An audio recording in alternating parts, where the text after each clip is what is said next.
If you're watching this, chances are you're having trouble breaking 1,000 subscribers and getting monetized. And maybe you've been stuck at 50 subscribers for months. Or maybe you hit 200 and then growth just stopped. Or maybe you're putting out video after video and nothing seems to work. And I get it. I was there. When I started my first channel, it was unbelievably hard to get 1,000 subscribers. And I had to try a bunch of different things before I found what worked. And of course, after months of grinding, I was able to break past 1,000 subscribers. And today I now have over 1 million on my main channel. But not only that, but last year I was able to replicate this success with my second channel, and I was able to get to 1,000 subscribers in around a week. And then this year I did the same thing on a third channel, except instead of me recording, I actually had my 50-year-old brother, who's not tech savvy and has absolutely no social media presence, get to 1,000 subscribers in 19 days. And I'm gonna show you the 5 tips that I use to do this so that you can break through your first 1,000 subscribers. So if you appreciate me doing this type of content, let me know by gently tapping that like button, and let's jump in right now. All right, tip number 1 is don't buy subscribers, okay? I know this one is super tempting, buying subscribers, buying views.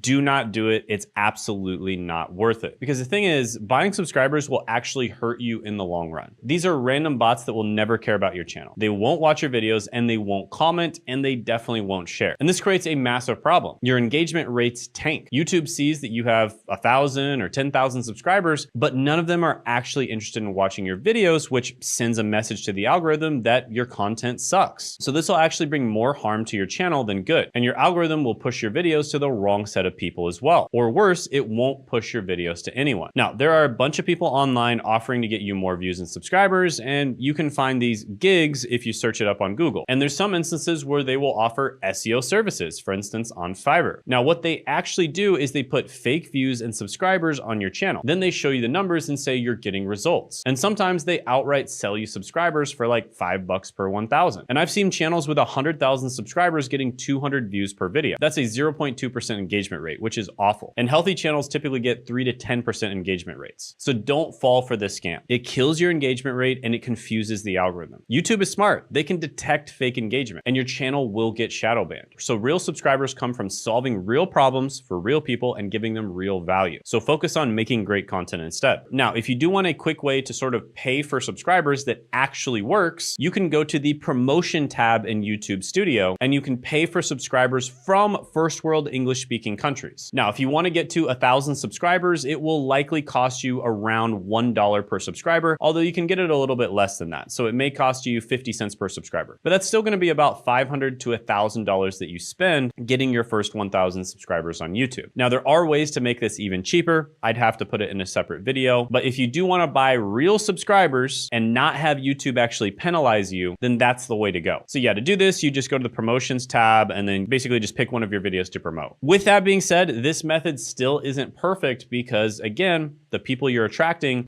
they came to you from YouTube ads, but they still might not be all that attached to you. And they might actually think you're a bit sketchy because you're running ads. So there's ways to do this that make a lot of sense and can actually grow your channel a bit faster. But the way most people do it probably isn't going to help that much.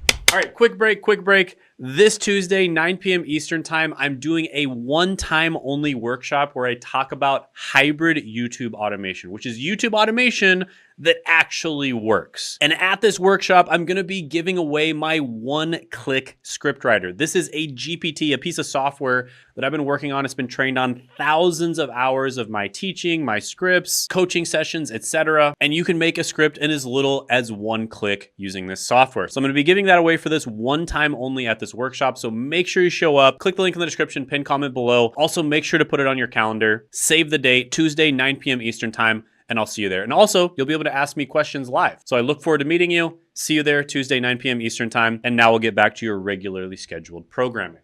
All right, tip number 2 is to establish your niche, but always remember that you are the niche. And I'm gonna explain exactly what I mean by that. So this is huge. Pick a niche that you'd be willing to talk about for the next 1 to 2 years minimum. Now, I see new YouTubers jumping around to different topics constantly. This is one of the most common mistakes that I see new YouTubers making. And it's not the worst thing in the world, right? You can try out different topics. Generally speaking, you want to at least operate in a sort of like general niche. For instance, you don't want to be making content on, the dating or relationships niche, and then the making money niche, and then also the health niche. That's too far away from each other. But you can make multiple different types of content in the making money niche in general. And there's a lot of different ways to make that. For instance, that's what I did when I first started. I made content on budgeting, investing, how to pick a good career, how to pick the right college degree, how to save money, how to get grants from the government. And these are all topics that I knew a little bit about, but they were all under the umbrella of making money or just money in general. So if one topic didn't stick all that much, but I still got a good amount of people who ended up subscribing and watching that content, they'd likely be interested in the other content that I made as well, because it has something to do with making money. But a lot of new YouTubers, man, they're all over the place. One week they're doing gaming content, the next week it's cooking videos, then they try tech reviews. And if you keep switching niches within months of starting on YouTube, the algorithm will get confused and it won't know who your audience really is. And here's what happens. You get views from gaming fans on your gaming video. Then you post a cooking video and those gaming fans don't care about cooking. They don't watch and your view duration drops. And the algorithm, again, thinks your channel sucks and it thinks your content is bad, when in reality, your content's pretty good. It's just you're making it for the wrong audience. Think about it like this. Pick your two favorite shows ever. For me, it's Breaking Bad and The Office. Those are my two favorite shows. However, if I clicked on The Office and then Breaking Bad popped up, I would be disappointed because I was in the mood for a dry comedy and a gritty drama popped up. So even though I absolutely love Breaking Bad, it's my favorite show ever, I wasn't in the mood for it. And it's the same thing when you post a bunch of different types of content on your channel. And the absolute worst thing you can do is to start new channels all the time, right? You start a channel, you post a few videos, it doesn't do well, and then you start a new channel. I used to do this, right? So when I'm saying don't do this, it's because I used to make a lot of these mistakes myself. If you try something and it doesn't work out, that's totally okay. Just start trying other things. And this is where the concept of you are the niche comes in. When you create a channel, you can try different things, and if something works for a while or it doesn't work at all, you can always pivot to a different niche. But always remember that you are the niche at the end of the day. And you want to design your channel in such a way where you can change niches if one doesn't work out, or you can try different video ideas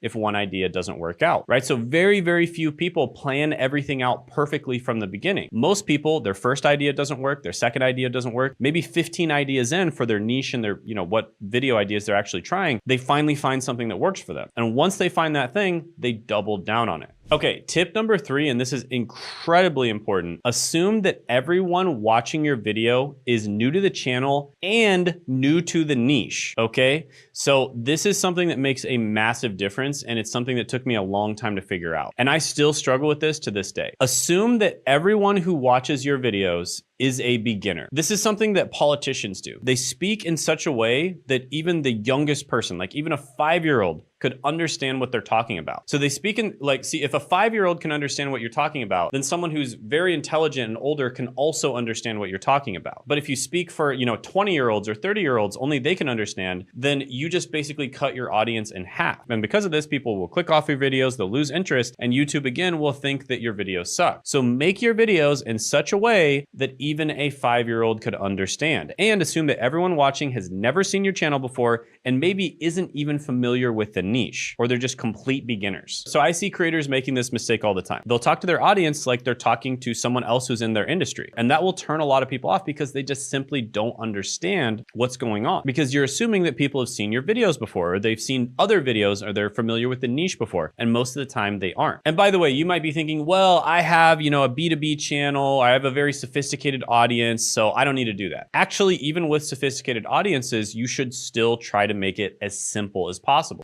I remember, for instance, I used to be a pharmacist, and people would come into the hospital and they would have presentations for us. And I would always remember the best presentations were the ones where they made it dead simple to understand. Because even though we were all pharmacists, we were all medical professionals, we were all smart, we all were tired because we'd usually do these presentations during lunch and we would be tired at that time of the day. So we don't want to have to think about these things. We want it to be as easy as possible to understand. And most people that are watching content are in the same boat. They don't want the content to drain their energy. They want the content to be super easy to understand so they actually gain energy. Okay, another really good tip, and this is something that's good when you first start your channel, but it's something you should actually stop doing once you're around 30,000 to 100,000 subscribers. And that is to put a subscribe CTA directly after the intro. So this is psychology 101. If you don't ask someone to do something, chances are they're not going to do it themselves. So you have to tell them what to do. You have to tell them to click on the subscribe button. And again, this is something that's quite important when you have a small small channel and you want to attract your initial audience. And to be honest with you, after you have 30 to 100,000 subscribers, I would recommend not doing this anymore because there's other things you could be saying for your CTA that are more important. But getting those first initial few thousand subscribers, even up to 30,000 subscribers, it's a good idea to do this. And it will double or triple the amount of people who actually subscribe per video. Plus, another reason this is important is when you have a small channel, almost everybody who's watching your videos are a new audience, right? They're not familiar with your channel. So they're not going to be annoyed when you ask them to subscribe. Whereas once you have, 30 to 100,000 subscribers, a significant amount of people who watch your videos are not a new audience. They're people who are either already subscribed or they've been watching your videos for a while. And so asking them to subscribe can actually be a bit annoying. And remember, it's really important that you do this right after the intro. So you have a good hook, a good intro to get them to watch the video. And then right after that, you ask them to subscribe. And this is when engagement is the highest. This is when the most people are watching your video. And this is when people are most excited about your content. So you could say something like, if you want more tips like this, make sure to hit that subscribe button right now. It really helps the channel grow and you'll get more content just like this in the future. Something along those lines, which by the way, you can subscribe if you want. But yeah, be direct, be specific, and tell them exactly what button to press. Another trick here is don't ask them, tell them, right? You notice I said, make sure to hit that subscribe button right now. Not consider hitting the subscribe button or can you hit the subscribe button? People are more likely to do it if you actually tell them to do it. But with that being said, this is an example of something that you should do when you have a small channel, but you actually should stop doing this later on because there's other things that are more important to ask them to do once you have a channel that has a larger amount of subscribers. And the next tip is in the same exact boat. This is something that you should do when you first start on YouTube, but you should stop doing once you get to a certain level, and that is respond to every comment. Now, this is a great way to get engagement and become likable, but most creators ignore their comments completely, and that's a big mistake. Comments are free engagement, and engagement tells YouTube that your video is good, and YouTube promotes videos with higher engagement because YouTube is really focused on not just getting views, but having a really good experience, right? They want the customers or the people who are on the platform to have a really good viewer experience, and engagement is a sign that they're having a good experience. Plus, responding to comments makes you seem more human and more approachable, and people like creators who actually care about their audience. But responding to every comment takes forever. And this is something that my brother found out very quickly when he started his channel. He was committed to responding to every single comment. But after his first video took off, which by the way, literally the first video we posted on his channel took off and got over 400,000 views, he was immediately overwhelmed and there was no way he could respond to every comment. Now, a trick here to respond much faster to every comment is to use a tool like vidIQ, where they help you come up with customized yet AI automated comments. And these are actually quite good as well. So you can install vidIQ. It's free. I think they'll help you come up with comments for a limited time for the free version, and the paid version is unlimited, I believe. But a word of caution here, vidIQ does a pretty good job, generally speaking, coming up with comments, but usually it'll give you 5 different choices, and you should try to pick the choice that makes the most sense for the actual comment itself. Most of the time it does a good job, but sometimes it's completely off, right? So you always want to read before you post. With that being said, this will allow you to respond to comments probably 10 times faster than doing all of them manually. Now, a trick here is to start responding to comments immediately after you post a video. So instead of just responding to all the comments, as they come in, respond to comments immediately after you post a video, and that will actually alert people, and then they'll end up just naturally going to your channel and seeing, oh, hey, Zach posted a new video, and then they'll end up watching it. Plus, it'll subtly let people know that this is the time of day and the day of the week that you post videos. And they'll be more likely to actually comment on your videos during that time, which again leads to even more engagement. So it makes you look really good in the eyes of the algorithm. What's happening, guys? In the editing process of this video, and I have an opportunity for a select group of people. So these are people who are serious about growing their personal brand on YouTube. So basically, we figured out recently how to grow a personal brand and combine all the upsides of a personal brand with the upsides of automation, right? Using AI, using things like this to basically grow your personal brand 10 times faster, which in the past used to take decades to do. And now you can do it significantly faster. And you can do this to get a better job. We work with beginners that just want to get a better job with their personal brand. You can do this to make money as a side hustle. We work with a lot of people like that. We can do this to make more money if you already have a side hustle or a small business. Or if you're already crushing it on YouTube, we can help you crush it 10 times more. We've worked with people like that as well. I literally can show clients at each level.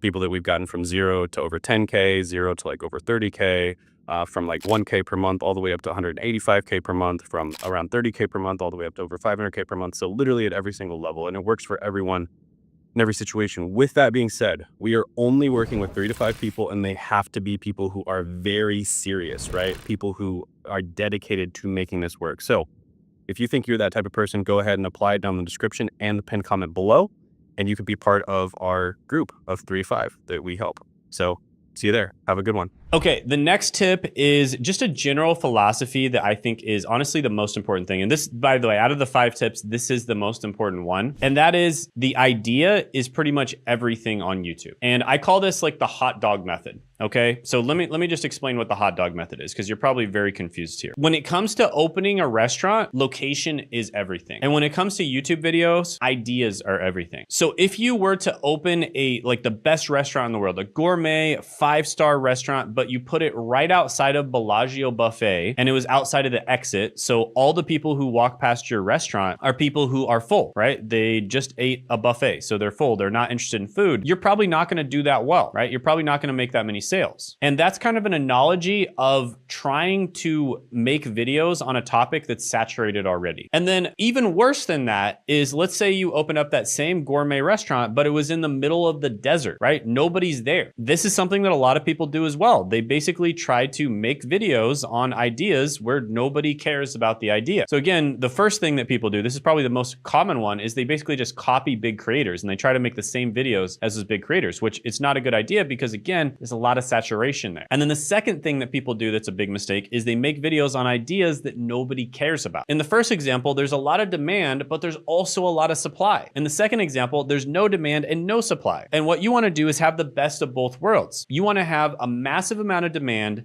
and not very much supply. And that's the hot dog method. What you're doing here is you want to be able to feed people hot dogs and they buy it up like crazy, right? If you were to open a hot dog stand, but you put it right next to a crowd of starving people, you're gonna sell out like crazy. Even though the hot dogs aren't that good, you are still gonna sell out every single time. I actually had a friend during college that would do this. He would go to the bars right when they close around 1 a.m. and he had a hot dog stand and all the people would flood out of the bars and he would sell out every single time. And he actually paid for his entire college degree just doing this on Fridays and Saturdays. So this is the hot dog method, right? And the reason I call it hot dogs, like obviously you could make better food. Hot dogs are, I'd say, pretty mediocre food, but you don't want to have to make better food, right? You don't want to have to make incredibly good videos that are heavily edited. That's what you have to do if you're competing in a saturated market. But what you want to do is just find the right ideas where you don't have to make those super heavily edited videos. And that is the hot dog method. So just understand that the idea is the most important thing by far, right? If you find the right ideas where there's a massive amount of demand, there's not very much supply, you're going to be ahead of 99% of people. The second most important thing is the thumbnail, title, and intro. That's basically like the marketing for your idea. And then the third most important thing is that you're actually posting consistently. Well, I guess that's kind of the most important thing, right? Because if you're not posting at all, obviously, it doesn't matter how good you are at YouTube, you're not going to get views. So you have to post consistently, right? So you post consistently, finding the right ideas, and you have good thumbnail, titles, and intros, and you're making sure to deliver value, which is the fourth most important thing. And if you do those 4 things, and it's just a matter of time before you get to 1,000 subscribers. So these are the 5 tips that I use to grow my own account, then a second account, and then my brother's account in 19 days. All of them to 1,000 subscribers in a very short period of time. These are the most important things to focus on. And if you want to know more information on exactly how to do this, I have a live training Tuesday, 9 p.m. Eastern Standard Time. You do not want to miss out on it because this will be a one-time event where I give away some super valuable tools that we have never given away again and will never give away in the future. So make sure you sign up for it. It'll be down in the description and the pinned comment below, and put it on your calendar. Now, if you miss the live training event for whatever reason, you can still sign up and there's a good chance that you'll be able to get the replay and you'll get signed up for the next live event that we do if we decide to do another one. So definitely click that link anyways. And also check out this video right here where I worked with a client who had only 85 subscribers and we helped her grow all the way to 50,000 plus subscribers and making over $80,000 a month. This will be a case study. Check it out right here.